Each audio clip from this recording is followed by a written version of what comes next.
J'avais évoqué dans une chronique précédente le nom de Jean Dallaire, un autre de nos très grands peintres québécois qui fait des choses magistrales, mais qui a eu une destinée tout à fait différente que celle que Alfred Pellan a eue, destinée que nous avons évoquée il n'y a pas longtemps.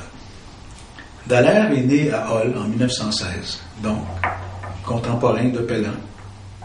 Il étudie à Hull, à l'école technique, suit des cours à Toronto, dans des écoles privées, rencontre Henri Masson, qui est un peintre européen qui est déménagé au Canada.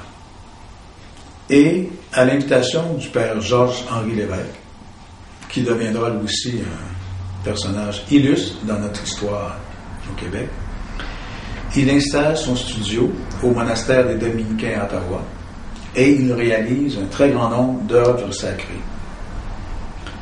Il expose à Ottawa la même année et s'inscrit sous les conseils du père Lévesque comme étudiant libre au musée de Boston. Alors, il a un parcours plus nord-américain au début de sa carrière, mais finalement, ça se ressemble.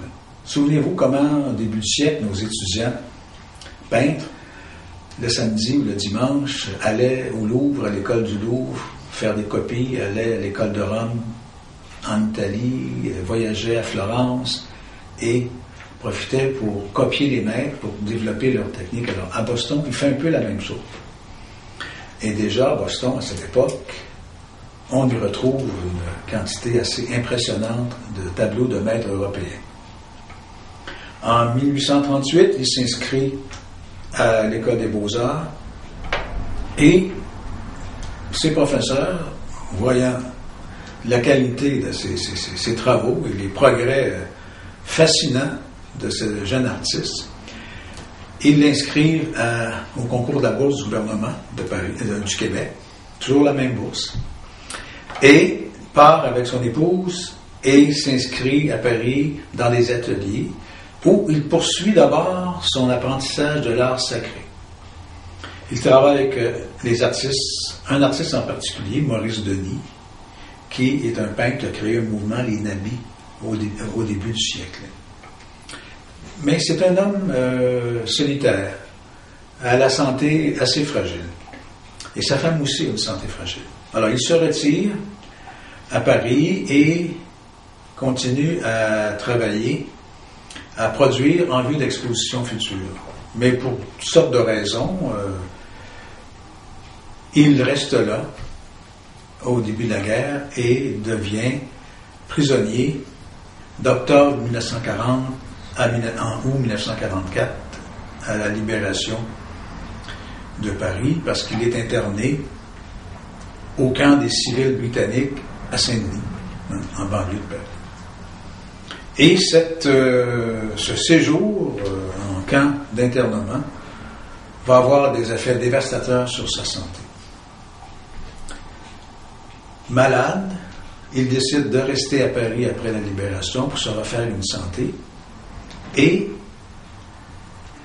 visitant les expositions d'un grand tisserand, grand tapissier de l'époque, Jean Lurçat, il se découvre une passion pour la tapisserie. Et, malgré toutes les épreuves qu'il a connues pendant les 5 dernières années, il apprend le métier de la tapisserie. Il apprend à faire des cartons et à les transposer en tapisserie. Et ces tapisseries seront exposées à la Maison des Beaux-Arts de Paris en 1945. Il a quand même découvert un nouveau métier. D'ailleurs, l'art de la tapisserie, même s'il n'en produira pas des centaines dans sa vie, la façon de faire ce métier-là, vous allez le reconnaître dans ses œuvres. Il favorisera aussi le collage comme forme d'art. Au Musée du Québec, il y a encore des très, très grands collages de ses œuvres. Des œuvres sur papier, découpées, remontées. Alors, tout ça, la tapisserie, c'est de la technique, c'est une vision différente de la peinture et ça reste en lui pendant toute sa vie. En 1945, il retourne au Canada parce que là, sa santé continue à se détériorer et celle de son épouse également. on lui offre un poste d'enseignant, à l'École des Beaux-Arts de Québec jusqu'en 1952. Il retourne, entre-temps, il est retourné à Paris, à Aubusson, pour se perfectionner en tapisserie. Il expose à Washington, à San Francisco, à Santa Barbara, propose des nouvelles avenues dans son art, toujours très inspiré du cubisme et du surréalisme. Hein, on connaît, vous vous souvenez de ces coqs, ces fameux coqs, et non pas ces clowns, mais ces saltimbanques colorés. Et, délaissant l'enseignement des beaux-arts, il décide de prendre un poste comme illustrateur à l'Office national du film à Ottawa, puis à Montréal. Sa carrière prend un nouveau détour, sa santé décline, et on lui propose d'aller se reposer, se refaire une nouvelle vie dans le sud de la France. Et il s'installe à Vence pendant plusieurs années et, oublié de tous, dans son atelier, il y meurt à l'âge de 49 ans dans des conditions misérables.